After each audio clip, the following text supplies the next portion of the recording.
سلة السياحة والزراعة، زراعة بمتناول الجميع، سياحة بمتناول الجميع، سياحة sustainable agriculture and tourism. 3 أيام بالشوف بياخدوا العقل. رح فرجيكم كيف فيكم تعملوا سياحة داخلية بطريقة كتير هينة وبأسعار كتير مقبولة، وترجعوا تتعلقوا بأرضكم، تتعلقوا بوطنكم بأحلى بلد بالعالم.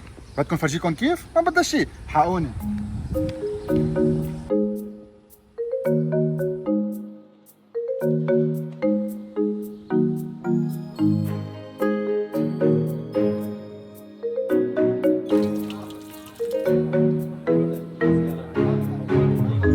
اهلا وسهلا فيكم بالشوف. صرنا 3-4 سنين بنعرف بعضنا اكثر. بيجي على الشوف من قلبي، بحس حالي ببيتي بالشوف. واهم شغله اكتشفته كل هالفتره غير نزار شخص رائع رائع رائع، يعني اللي ما بيعرفوا بيجهلوا فعلا، هو هالتيم اللي تعرفت عليه بمحميه ارز الشوف، يلي هن او شوف بايوسفير ريزيرف، يلي بيحموا ارضهم، بيحكوا عن ارضهم، بيساعدوا ارضهم، بيدعموا بعضهم. مش معقول يعني.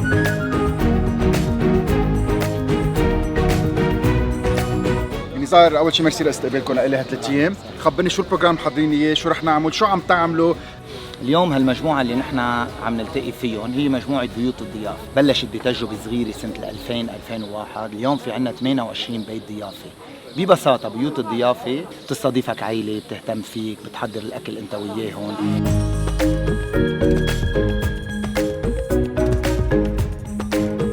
ما بينفع بقى ندير الزراعة لحالها أو ندير البيئة لحالها أو ندير العمران لحاله أو ندير جزء من هالقطاعات. هاو قطاعات بدهم يمشوا بتناغم مع بعضهم كلهم سوا. هيدا اللي عم نجرب نقوله بمحمية أرز الشوف. نحن عنا مشهد طبيعي متوسطي مهم جدا للبيئة وللنظم الإيكولوجية ولخدمات النظم الإيكولوجية. والعنوان العريض تبع كل الشغل اللي عم نعمله الحفاظ على المشهد الطبيعي بكل المكونات الموجودة فيه، الطبيعية والثقافية، والإنسان بيلعب هو حجر الأساس بكل هيدي القصة.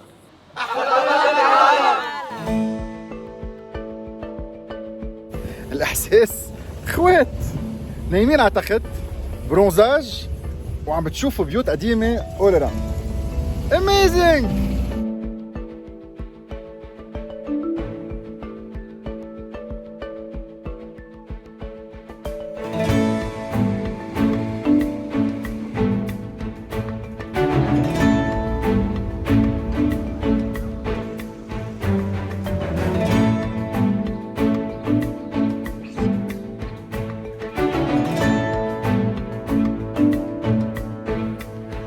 مش أول مرة نلتقى، مرة الماضي التقينا بالشاتوية ووعدتني ارجع اشوفك بالصيفية، ويعني صدقت على القد. يا هلا فيك. مرة الماضي كنا بأمبيانس بيت قديم قدام الشمينيه وتعرفنا على اللافاند يلي بعتقد كل العالم حكيت فيها، وفيني اقول لك انه مرتي شالت للميجران.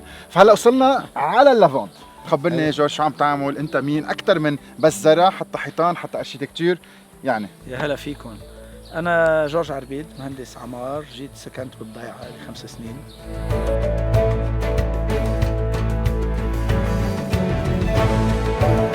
هذه الأرض ما كانت إلنا، هذه حتى اشتريناها، بس أهلناها، وأهلناها بشكل إنه نحافظ على انسياب الطبيعة فيها. يعني الواحد بس يزرع، إذا اشتغل صح بيكون عم بيجمل كمان. مثل ما شايف هون بنزرع الخزام اللافوند، ومن كمان بنزرع الزعتر على كعبه. هيدا الزعتر اكيد الزعتر البري يعني بنقطفه 2 مرات بالسنه. نحن بنحطه على كعب الحيط لانه بياخذ شويه مي. اللافوند ما بيحب كتير المي، يعني بحب الدرين سويل، بحب اللافوند من فوق، اللافوند من فوق على الطرف وحمى مي ما فيه، مثل ما شايف، والزعتر على كعبه.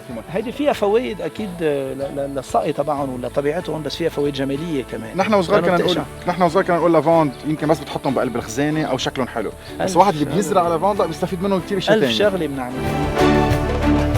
بعدين هذا اكثر شغله بياكل منها النحل. في نحل وبامبل بيز قد ما بدكم قولوا، يعني هول فيتاميناتهم، هول بأرض بتحطوا لهم اياهم للنحلات، بيعملوا لكم شغل رائع.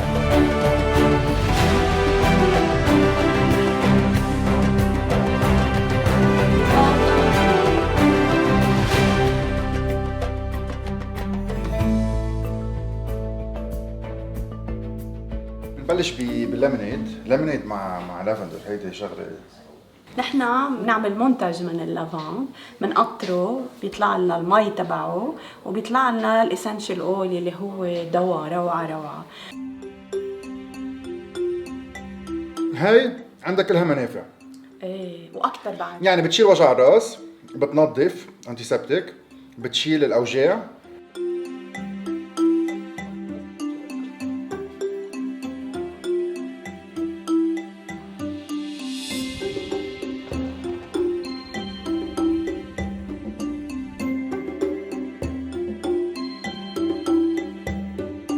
بونجور. بونجور، اهلا وسهلا فيك. نحن هون بمعاصر الشوف بيردكاست هاوس.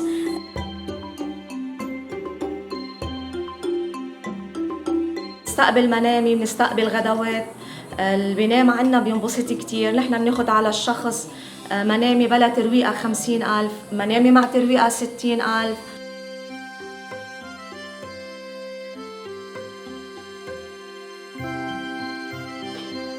كل شيء طبيعي، ممنوع ينحط شيء الا مصنع بالبيت، ممنوع. يعني مثل الست نداء هي بتشتغل قوارمه، هي بتشتغل الرب، هي بتشتغل المربى، هي بتشتغل كل شيء.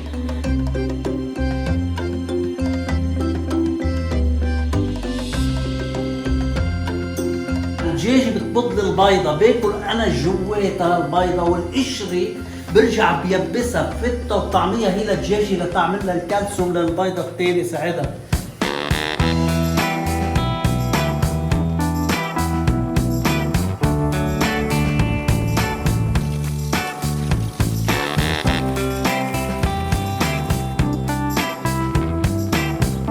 نحن بيت على الطريقة القديمة، يعني انتم ساكنين هون، الغراض تبع المواشي تحت والمواشي تحت 100%. البيت القديم التقليدي. 100%. كيف بلشت القصة؟ نحن بلشنا، الوالد بلش من شي 50 سنة تقريبا. كان في عنا بقرة ودجاج، ونعتمد أكثر شيء إنه بدنا نعمل اكتفاء ذاتي بكل شيء، يعني بالخضرة حتى كمان وبالمونة.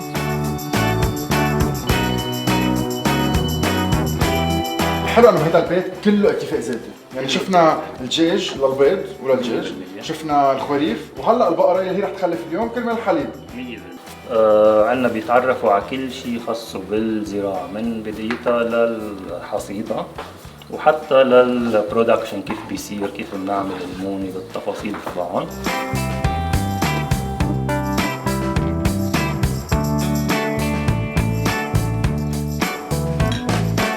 هيدي مية دبس. دبس عنب، نحن بنزرع عنب وبنعمل الدبس على الطريقة اللي كثير قديمة. ريحتها حلوة، طعمتها طيبة، وسكرها كتير خفيف. 100%. هيدي ما فيها Very rich. سكر العنب بس. نحن عنا مثل ما قلنا الدجاج، عنا بيض بلدي، عنا حليب وكشك وألبان وأجبان.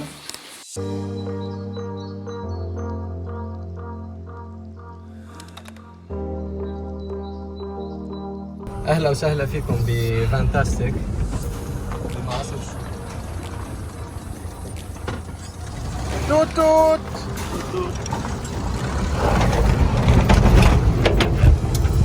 وصلنا على فانتاستيك.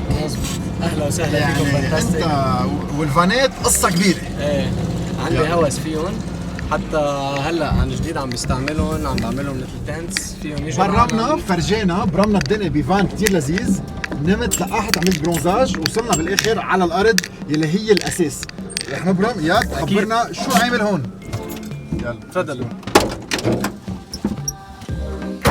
بس قبل هيك نعمل برمي ونشوف شو هالماستر بيس.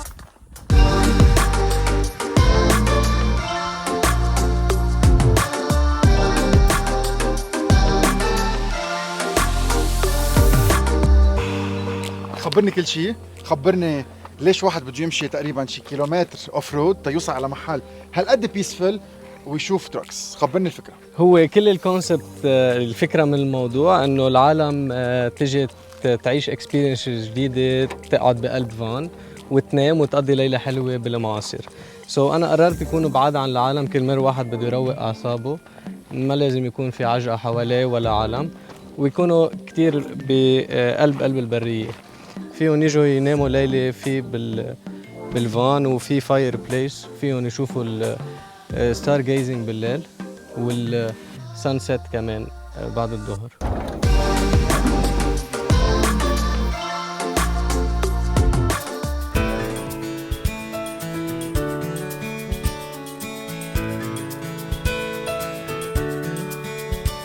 هالقد حلو وبعد ما فتنا لجوا. ايه هلا هيدا الجاردن تبع لا كاسا انتيغا، وبعد شوي بنشوف بيت العقد. واحد بيوصل لهون بيقطع البوابه بيصير ببيته اعلى شوي من الضيعه، فيو على الضيعه.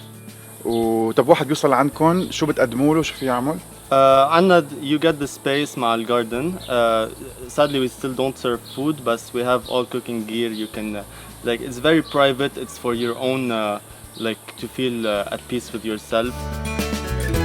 كتير حلو الاحساس تحت الشجر، اسمعوا صوت العصافير. كول.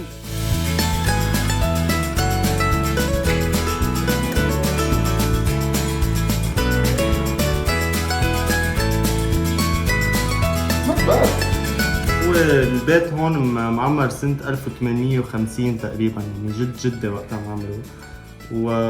وكانت يعني على البحبوحة عايشين، عرفت كيف؟ يعني بيتجمعوا هون، كانوا يجوا من ضيعة بعيدة ويصفوا الخير قدام الباب ويطلعوا يعملوا زيارات.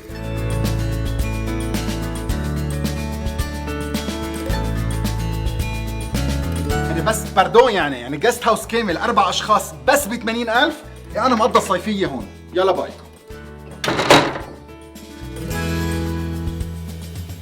جماعة فلاحين مزارعين، يعني لقمتنا بتعبنا بعرق جبيننا، بنركض على السطرة وعلى الحلال، ما بدنا أكثر من هيك. عقبال الكل يتعلم منك. الله يعني يكفي بهاللقمة. هول قلت لي شو؟ جايب له عشاء. هذا آخر هم عنده. نحن بنسلف الهم، هذا مش مسلف هم شيء ابدا. كل شيء بيجي يعني هيدا العشاء تبع البغل. له معك مرافقك 8 سنين. 8 سنين ما في شيء بوقفه. صيف شتي ثلج. وفي بضل وفي ولا لك احيان بيطلعش وفي. هذا باغل بيطلع وفي.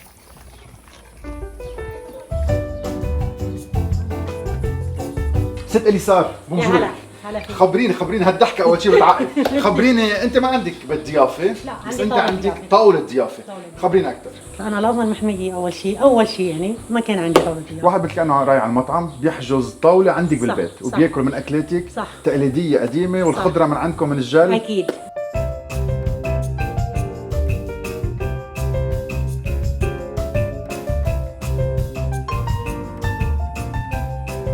اليوم إذا حدا بده يحجز بيحجز مينيموم كم شخص وكيف بتبلش الأسعار؟ بتبلش الأسعار من 30,000 بتطالع حسب فينا نكونوا 5 أشخاص 6 أشخاص 7 أشخاص تيجي بتستخدموا عندكم بالبيت. كيف أنتوا هيك عم تاكلوا بياكلوا هن. صح؟ أكل بيت، أكل تقليدي، ويلي ما بيطبخ بالبيت ومعود على الدليفري بيجي لهون.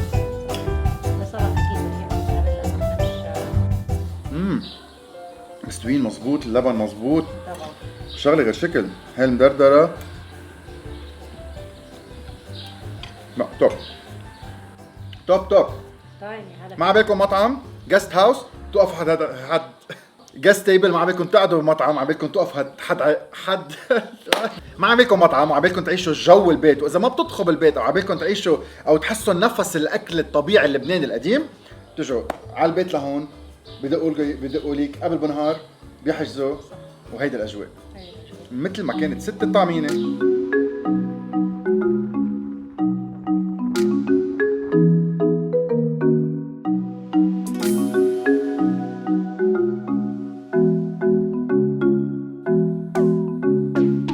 رائد نست بتتذكرك بعتقد لانه صرنا قاطعين حلقتين مع بعضنا، وساعة الواحد بيقول عسل بلبنان يعني ما عليه بكل تواضع انت والقصه كلها. بس اليوم ما رح نحكي عن العسل، اليوم رح نحكي عن الارض، رح نحكي عن الزراعه، رح نحكي عن الزراعه السياحيه، ورح نحكي عن واحد كيف بيقرر بارضه، وين ببلش، شو بيزرع، شو بيعمل، وكيف انت اخذت القرار براس الجبل انك تظبط هذا الارض وتبلش فيه. زبطها. اول شيء عملت اول جل هذا تحت، زرعته كرز، كمان عكعب الكرزات زرعت على عكعبهم دغري زريعه لاخذ 2 سوا، مشي الشجرات وارجع اخذ. ليش قررت كرز؟ زريعه. قررت كرز لانه بدي حاول انا انه ما ادخل اي شيء كيميائي على ارضي. هيدا الارض يعني كان سماد 100% مش كيميائي ابدا. ماشي بعد ما فات لا ابدا. ونحن حطينا خطه مع محميه ارز الشوف ومؤسسه الفرح الاجتماعيه، عملنا خطه انه بدنا نامن كل شيء من ارضنا.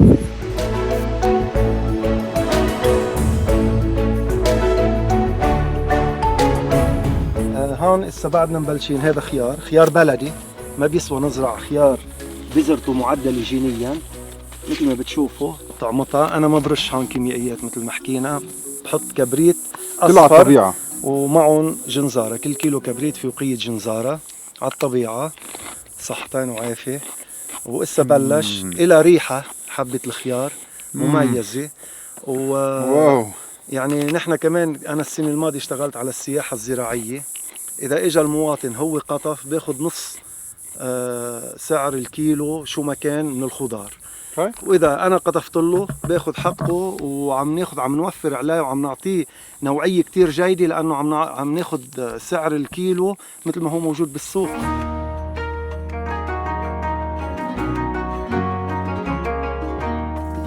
الشوف منه صغير ابدا. من البرمي بالمنطقه يلي معاصر الشوف تقريبا نص ساعه ل 45 دقيقه طريق، وصلنا على نيحه اخر ضيعه قبل ما توصل على جسيم. يلا برمي الضيعه.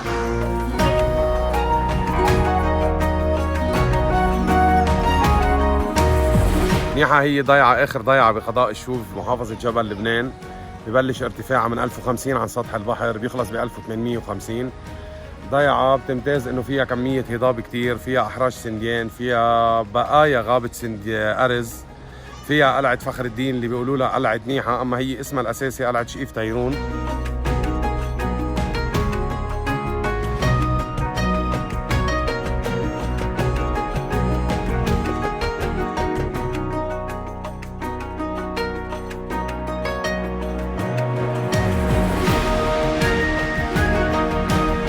قديش قديمة الضيعة؟ فيها بيوت قديمة، فيها درب سياحي، وهلا وصلنا على محل في مقابر كتير قديمة. شوفوا قديش قدام. رح نشوف هلا الخلوات. يلا ليتس جو.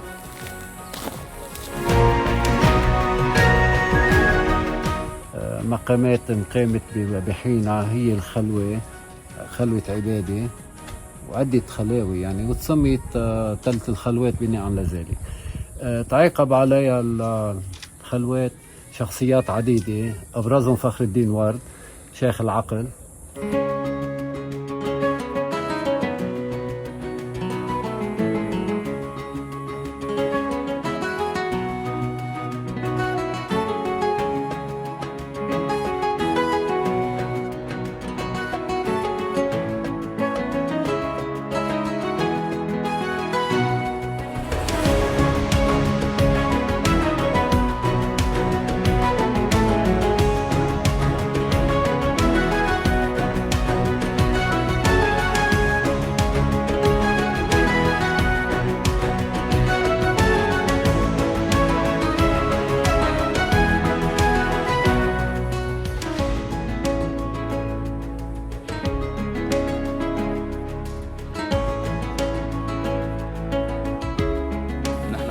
إبيزا؟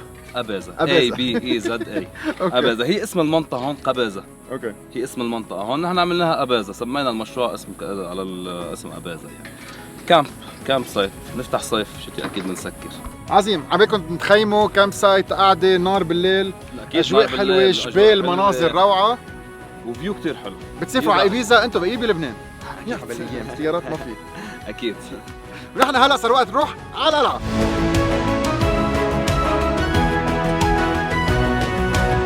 درسناها القلعة ايام كتاب الجغرافيا والتاريخ بالمدرسة. القلعة هي تقريبا عمرها فوق 2800 سنة، يعني تقريبا قبل سيد المسيح ب 815 820 سنة. هيدي القلعة هون صنفت كقلعة منا كلاسيك، يعني كحصن عسكري أو كتشيك بوينت عسكرية لتراقب كل الطرقات اللي تحت منها. كنيحة ضيعة هي بعيدة عن بيروت تقريبا شي 65 كيلومتر، يعني من ضمن الإمارة المعنية اللي انقرضت من شي 400 سنة. فالقلعة كانت محط أنظار كتير من الشعوب وخصوصي الرومان. هلا الحضارة اللي بعدها اللي هي اشتغلت فيها عملت هيدا الكليف منا موجودة، هي النوم. منا قلعة بمعنى فيها دهاليز، يعني فيها شيء ديب لجوا، هي عبارة عن أوض محفورة بقلب الصخر، فن معماري قديم جدا قبل اكتشاف الحديد.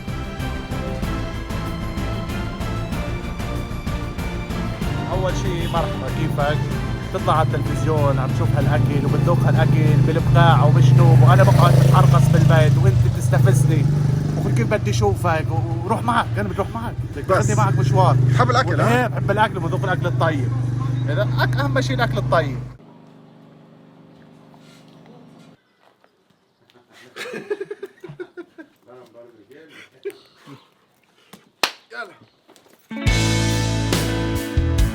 انا ريحه فايت على المطبخ، حسيت في شيء بس هدول هندبه هندبه مع زيت زيتون وكشك بس، والخسيت شو طبقين اليوم؟ عامله شمحليه، بتعرفها الشمحليه؟ لا. عكوب اوكي. وبيض. الشمحليه اول مره اسمع فيها. شمحليه عكوب بيض باللبن. انا بعرف اللبن مع بيض اسمها شماميط بلبن. شماميط، نحن بنقلها شمحليه. شمحليه. بس هاي والرزات مثل ما بحبهم قلبكم، يعني الرزات مع الشعيريه الغير شكل والريحه. سو اكسايتد.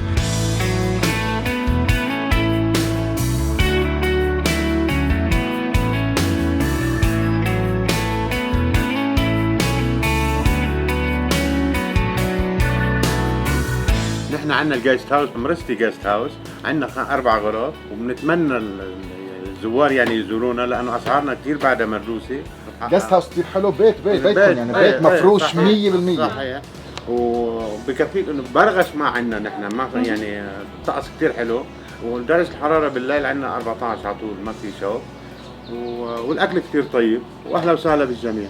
نحن بنعمل اكل لبناني، كل شيء اكل لبناني، شغل البيت. روعه روعه روعه روعه روعه، عن جد روعه. مين ما كان بيجي لعندكم في يحجز غدا او عشاء. صح. يعني مش ضروري ينام هون حتى. لا، بنستقبل بس غدا او عشاء، بنستقبل بس. unbelievably delicious، وبعدنا باول صحن. اوكي سو بنحكي بعد شوي، انا مشغول.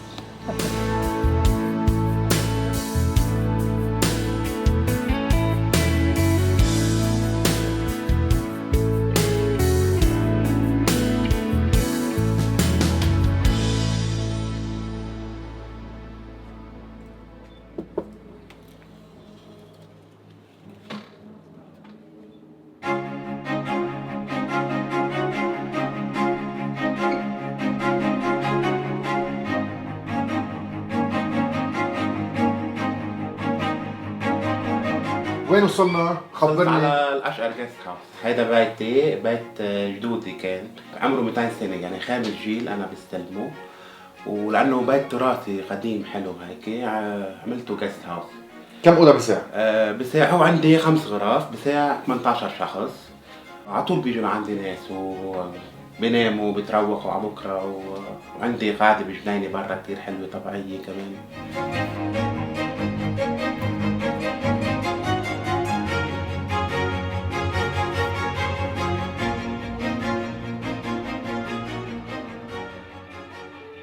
بعد نهار طويل عزموني سهرة نار.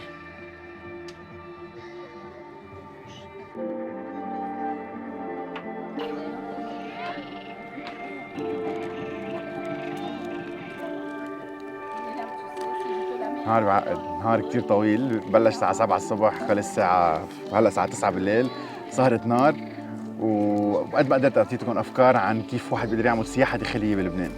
اجواء بتعقد، الرجوع الى الاصل، الزراعه، الناس المبسوطه، بوزيتيفيتي، هابينس، جيست هاوسز، اسعار كثير منيحه. هيدا هو لبنان. بعدنا اول نهار، بعد في يومين، 3 ايام بالشوف، بيخلص اول نهار، فايتين ننام، ويلا بكره على بكره بنرجع بنقلع بكير بلايف بترويقه بمناقيش، وبنهار كثير طويل فيه ناس بتاخذ العقل. جود نايت.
قبل ما اعرفكم على جاد ضروري اخبركم انه عم بكتشف مؤخرا انه اغلبيه العالم بتكب زهره الكوسه ممنوع تنكب. اول شيء او بتنحط ببيض طحين وبتنقلها وبتصير مثل التمبورا، او بتتعبى من جوا رز مثل الورق عنب وبتنطبخ، ولا اطيب من هيك. اوعى تكبهم. لا ما بدك اياه انا باخذها. هاي جاد، خبرني عن ارضك، خبرني قد ايه صار لك تزرع، خبرني شو عم تزرع وحبك للارض. هيدي أول سنة ببلش بزرع فيها خضرة. بالعادة كانت البساتين شجر إجمالا. بلشت هيك يعني مثل هواية، نحط شوية سيدز بالتوربو هيك وبلشوا يطلعوا، وصرنا نزيد ونكتر. حطينا شي 500 شتلة لأول مرة. مشكل بين كوسة، خيار، مقتي نوعين، بندورة شي 4-5 أنواع.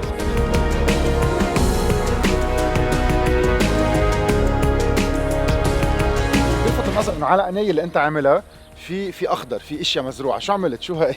قناة المي جوز عمتي جاب لي عرنوس ذرة ميبس، قال لي بس لا تخلص سقاية شكهم بالارض. خلص عرنوس واحد صغير يعني، مش انه عرنوس كبير. طلعوا كلياتهم من هول كلياتهم اللي شايفهم اقل من عرنوس ذرة. انه بعرنوس ذرة واحد قدر يعمل هالقد.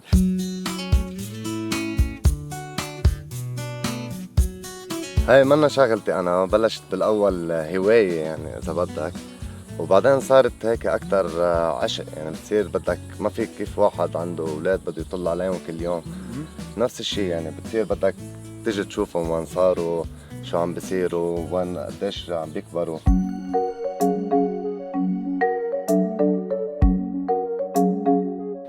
أرزة المعاصر، أهلا وسهلا.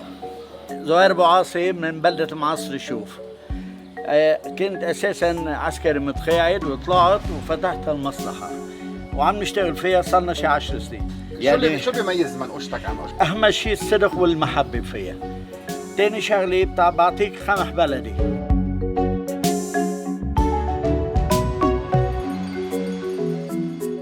طب يعني مثل ما شايفين هذا هو كله الجو، طبيعي. هيدا هو الاحساس، شغلنا هيدا هو كل شيء. صدق الامانه. البطاطا بتحسسكم انه انتم هو الاكلات اللي مثل ما بدك تطعمي اولادك نحن ما نطعمي اللي بيجي لعنا. هي اهم شغله شعار.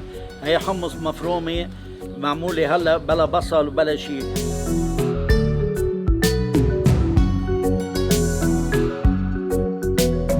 لبنان كله كريم، كل شعبه للبنان كريم، بس بدنا نعرف كيف بدنا نستغله. اي بيت بتفوت تلاقي فيه كرم بلبنان، كان بالشوف بالشمال بعكار. انا برمت لبنان كله لبنان فيه كرم. ما بتروح على بيت الا كله في بيوت متواضعه وبيوتها الك مفتوحه، البيوت كل لبنان لبعضها. ميرسي، الله يسهل امركم، تجوا على ضيعتكم. مش بس القيمة الطيبة، النفس الطيب، الكرم، كل العدل. اهلا وسهلا فيكم. ثانك يو. ضيعتكم مما اجى لعنا بكون ضيعته. يلا باي. اهلا وسهلا فيكم، الله معكم، موفقين، شرفونا، بتجي على ضيعتكم.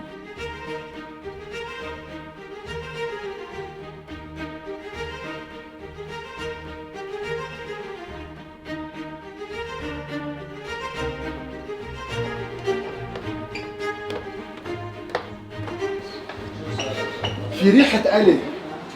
سبرينج رولز بالخضرة بالتفاح. اوكي. الجراني سميث. اها. وقرفة واكيد تطيبات التفاح. دايما عندك اختراعات غريبة عجيبة يعني. بخبز المرقوق كمان. كمان. كله خبز المرقوق. طيب فتنا دغري على المطبخ، انا مخبركم نحن وين شو عم نعمل. مبدئيا نحن بواينري مايكرو واينري، وعندنا هالميني ريستورانت. يعني الناس بالتلفن بتحجز لانه ما فيهم يمرقوا يطلبوا، بنتلفنوا ويحجزوا. اوكي. ويختاروا المنيو لانه فورمولا معينه بيختاروها لياكلوا. من عند لكن مصمين الشغل شخص مسؤول عن بيت، وانت مسؤول عن الاكل والحلو كمان. نعمل المربيات. اخذت خبز الساج. ايه، وخبز المرقوق، خبز الساج. بقلبها فيه تفاح. لا، تفاح مع مثل مسخن التفاح فينا نسميه. ايه تقريبا، وسكر اسمر شوي يعني. واو، مين كان قال؟ هيدي اختراع. صدقني اكلها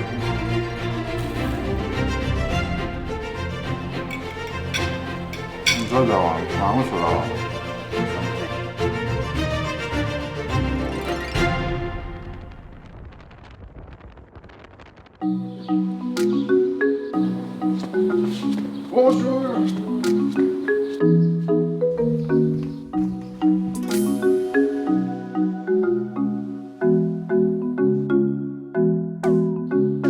اهلا وسهلا فيكم.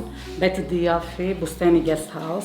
هيدا البيت مؤلف من قسمين، عندنا قسم هون بيسع 9 اشخاص منامه مع مطبخ كبير وحمام، وقسم الثاني كمان بيسع شخصين او 4 مع كيتشنات ومطبخ صغير كمان. قديش تقريبا اذا حدا بتاخذ البيت؟ ب 13 شخص. كله من شغلنا نحن.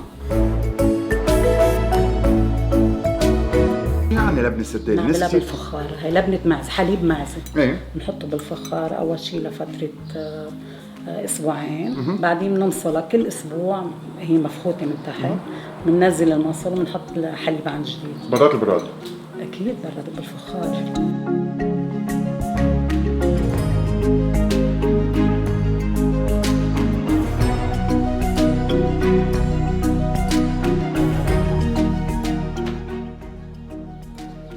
البرمة بتكفي وبتاخذنا على الاكرم جست هاوس. جيت لهون تقريبا من 3 أو 4 سنين، انا ناسي وبتذكر بوقت عملنا معكرون بتوم، ما كانوا يعرفوا انا ما بحب التوم.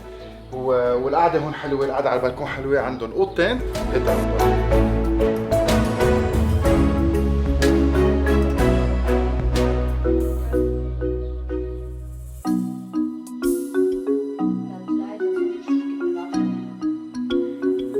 طيبين. واقفين كلهم ورا. طيبين طيبين.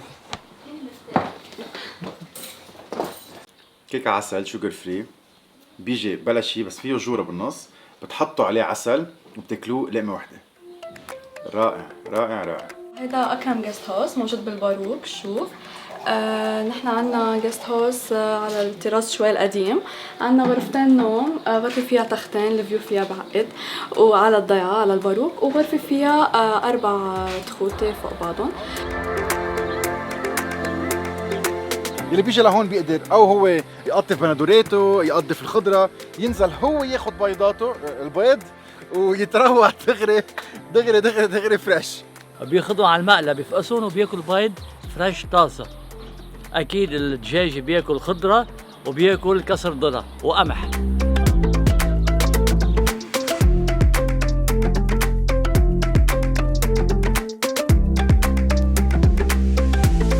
نحن التقينا اذا بتعرف تتذكر، نحن التقينا من شهر على قد 30 يوم. صحيح. وقلت لك برجع بعد شهرين تشوف الزريعه وين صارت، رجعت قبل قلت لك كبسه بعد الارض مثل ما هي، بس في اشياء طلعت. بالاجمال تقريبا مشي الحال بالاجمال شي 20 30% ما عايشوا اللي هي طبيعي. هي طبيعي، وهلا نحن عم نرجع نتبعها. برجع بذكركم كنا عم نجرب، الفكره كانت انه الارض ما تنكش مثل ما هي ارض بعل صار لاكثر من 50 سنه منا مزروعه، انه ينكش فيها جوار وينحط فيها زريعه. فعم نرجع هيك رجعكم على حلقه قديمه اللي هي حلقه الحرايق بالشوف والزراعه.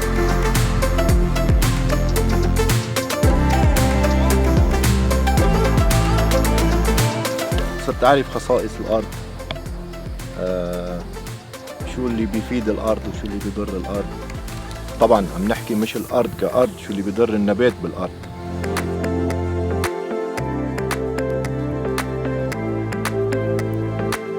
مش معقول هالكيك، كل مرة بيجي لهون بيسألون رح تبيعوا الكيك؟ لا لا للبيت، سوري يعني.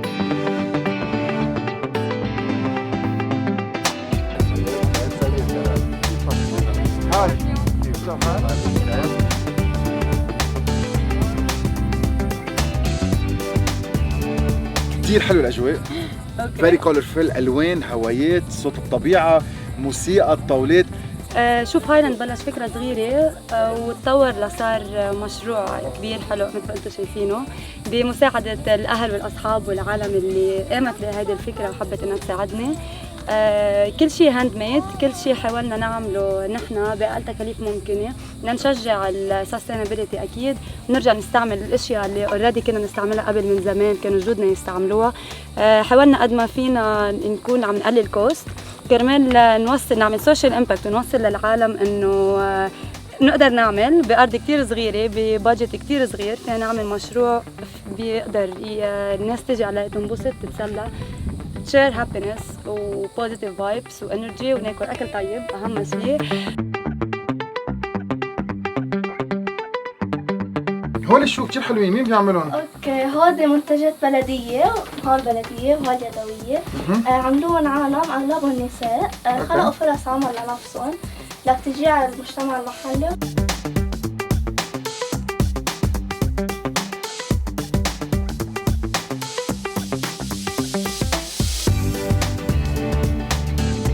كل المنتجات الحليب وجبنه ولبنه من عنا.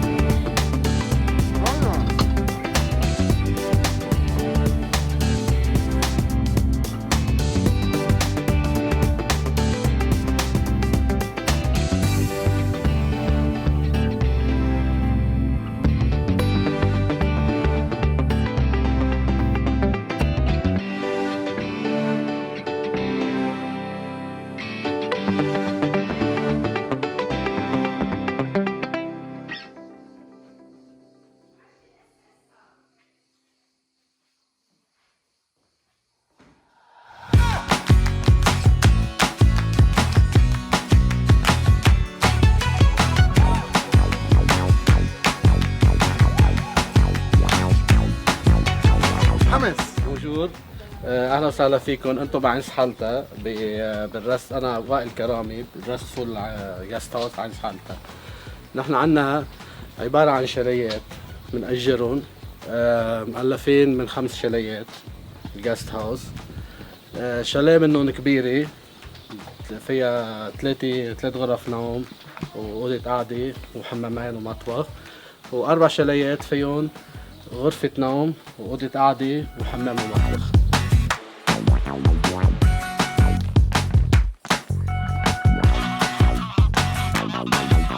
بيجي لعنا بنبسط بأكلاتنا، بنبسط بالأشياء الموجودة عنا، والأولاد أهم شيء بتنبسط بالحيوانات الموجودة عنا، بيتفرجوا عليهم وبقضوا نهار حلو مبسوطين.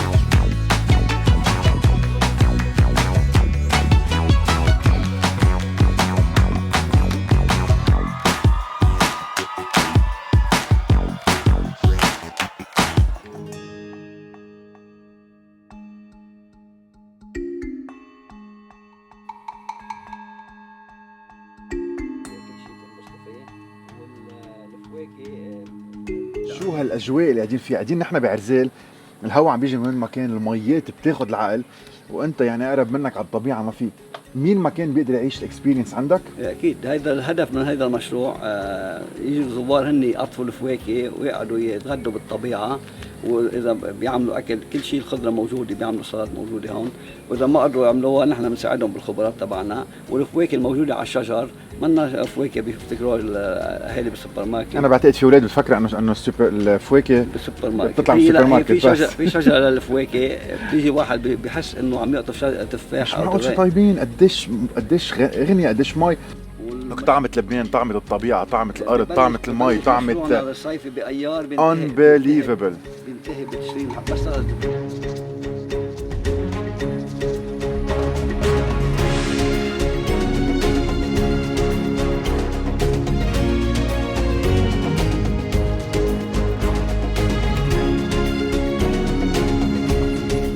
فواكه على انواع، زراعه من جميعه، كل هول انت بتبيعهم او الناس هي بتجي بتقطف وبتشتري. مثل هالاحساس ما بيصير لحتى تحت المي، بس تعطيها سقوعه، مش لانه بدها تنظيف. من الشجره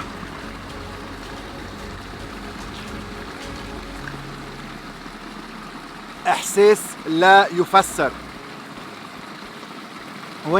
وين في فواكه هيك هالقد غنية، هالقد لونها حلو، هالقد جوسي من جوا. عن جد نعمة لبنان، بس ما بنعرف قيمته.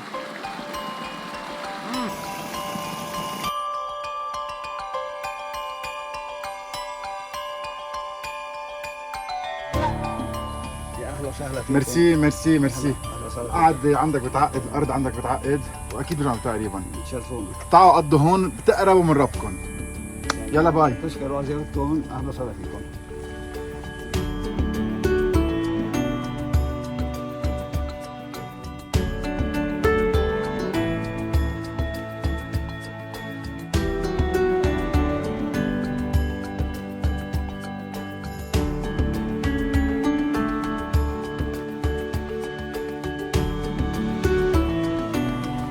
يعني ثالث مرة عندكم رح يفكرونا شريك سوا، رح يفكرونا شراكة. اهلا وسهلا. بعرفكم بسمون هون المنطقة كلهم الأخوين، ما بعرف ليش، هو الأخوة يلي جينا أول مرة كانت الأرض بعدها تراب وكنا بعدنا مقلعين. صحيح. رجعنا ثاني مرة كانت صارت نص على نص، اليوم عن جد الله يبارك بتفتح القلب، وكل شيء رح نتغداه هون بالأرض، أنتم بتعملوا إذا فينا نسميها السياحة الزراعية. السياحة البيئية الزراعية. اول شيء من ناس كانت ترش من كثير زمان لاقتناع 100% ذاتي انه الرش ممنوع. زراعه 100% اورجانيك. صدقا هيدي الارض هون نحن مش متجددين عليها، نحن من وقت كنا صغار عندنا عشق للارض، وطبعا الانسان اللي بحب الارض هي بتعطيه، لانه الارض معطاء، كل شيء فيك تضحك عليه الا الارض. الشتلة بتحس بلمسة الانسان لإلها، صدقا هيك هي اللي عم بيصير. هيدا المشروع اللي عملناه يعني فيك تسمي المشروع مشروع العودة. عادة الناس كلها تزرع، عودة إلى الأرض، عودة إلى الأرض أكيد، مثل زمان جدود. أكل الوالدة القديم، يعني عم نحكي عن الرز، عن الدجاج، عن الأكل بلاند، عن البندورة. أو ماي جاد، مخمرين مزبوط، مستويين مزبوط، الرزة كل رزة برزتها ياخدي كل الطعم اللازمة، والدجاج طري ماكسيموم، منه ناشف، شربان كل الجوسينس، وبالاخر الباذنجان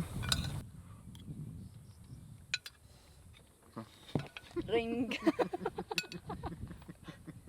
وقعدة حلوة واكل فريش، كله اكل غير شكل صحي، وجامعة مع الأحباب. شو بدك أحلى من هيك طعم؟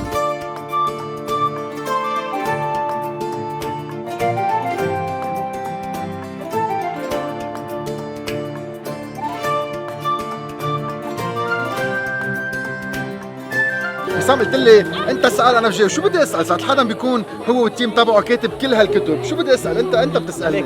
خبرني اليوم عن الدرب، درب الحجل، شو هو الدرب؟ قديش اخذ معكم شغل؟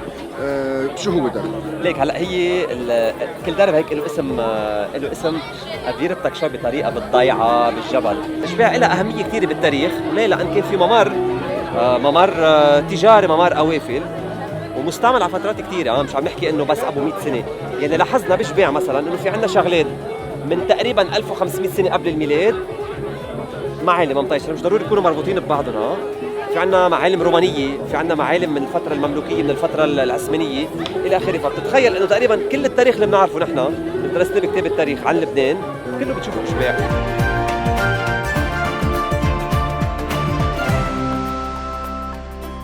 عم نفتح درب جديد تندعي الناس تيجي تعمل سياحه. تتذكر كيف كنا عم نحكي عن بيوت الضيافه، كل بيت ضيافه له هويه وله منيو وله كذا، كل ضيعه لها درب، لانه ضيعنا نحن بالمبدا بنقول جبل لبنان، الشوف، المعالم بتشبه بعضها، بس هي كنوز مخبايه اللي عم نكتشفه بهالضيعه عم نسميهم الهيدن اتراكشنز، يعني كل ضيعه فيها معالم تاخذ العقل. من هون اجت الفكره انه نعمل كل ضيعه من ضياع المحميه هي وجهه سياحيه مختلفه عن الثاني، وكل هودي الدروب مربوطين ببعضهم. كل زائر بده يجي لعنا بده ياخذ معه ستوري، وهي ستوري شو بدها تكون؟ مربوطه بحمايه البيئه. شو يعني السياحه البيئيه؟ حمايه الطبيعه، بندفع مصاري لحمايه الطبيعه وبندفع مصاري للمجتمعات المحليه، والزائر بياخذ معه معلومات. هي الفرق بين السياحه الكلاسيكيه والسياحه البيئيه.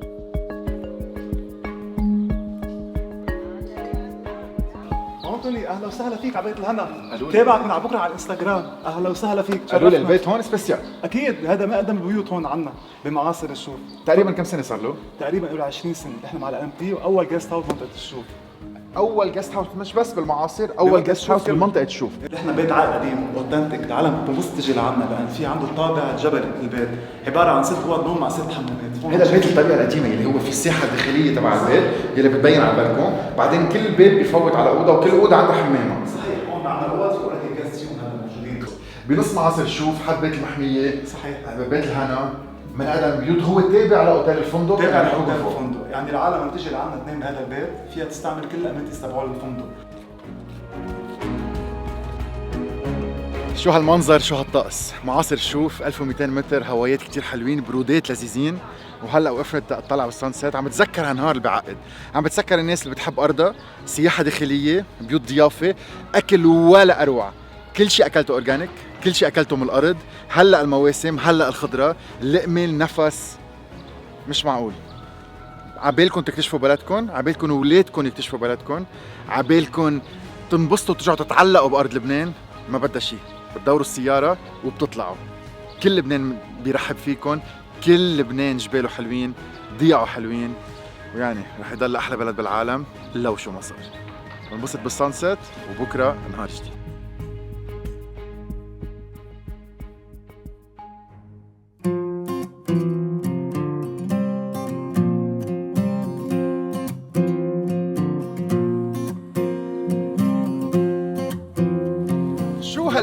ويك اند بكفي، فرجيناكم الزراعه بالشوف، واليوم صار وقت نتعرف على كل هالناس اللي عم تتعب بارضها. وصلنا على الباروك كل نهار احد في سوق الخضره بالباروك، من بعد ترويقه غير الشكل عند العم بهيج فخر الدين، يعني سناك فخر الدين بيبقى عاقلين، اللينك فوق على يوتيوب. او ماي جاد، هلا صار وقت نقضي نهار على بكره كثير حلو، ساندي مورنينج، الشمس، الهوايات، الاجواء كثير حلوه، الارزات ورانا. يلا تعالوا نتعرف على الكل.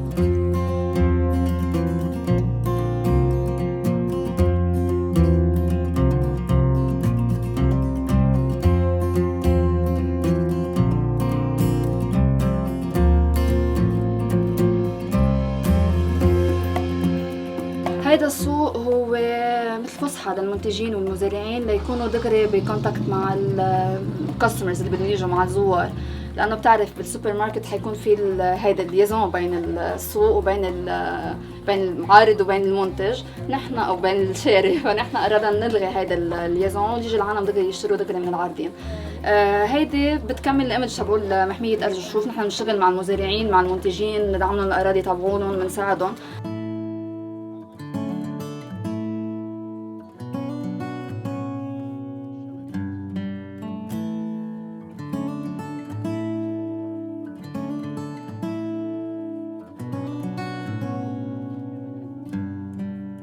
عندي مربيات، حمص بلدي، بيقولوا ما في حمص بلبنان، بلدي في حمص.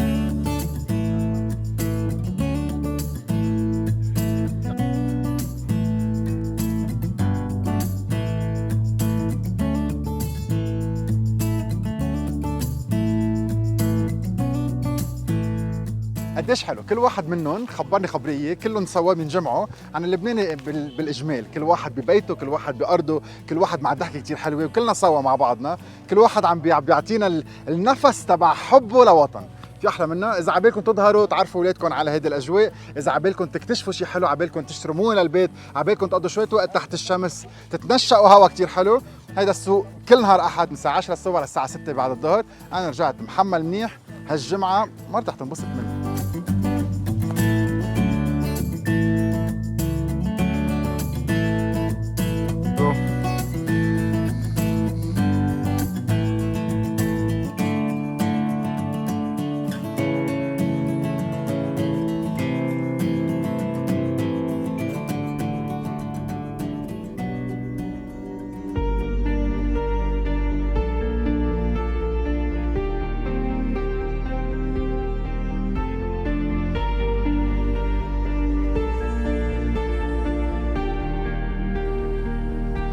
زراعة، محبة، ألفة، استقبال. أخ يا لبنان ما أجملك. شو هاليومين؟ 3 أيام بيتورخوا وما بينتسوا. لبنان بده شغلة وحدة، نضلنا مأمنين فيه، نضلنا مأمنين فيه ونضلنا مأمنين فيه. كل واحد يتطلع ويقول مش معقول أرض هالقد مهمة، هالقد قديمة، هالقد طلعت حضارات تختفي أو يصير لها شيء. منآمن بوطننا ومنبنيه عن جديد تيضل أحلى بلد بالعالم.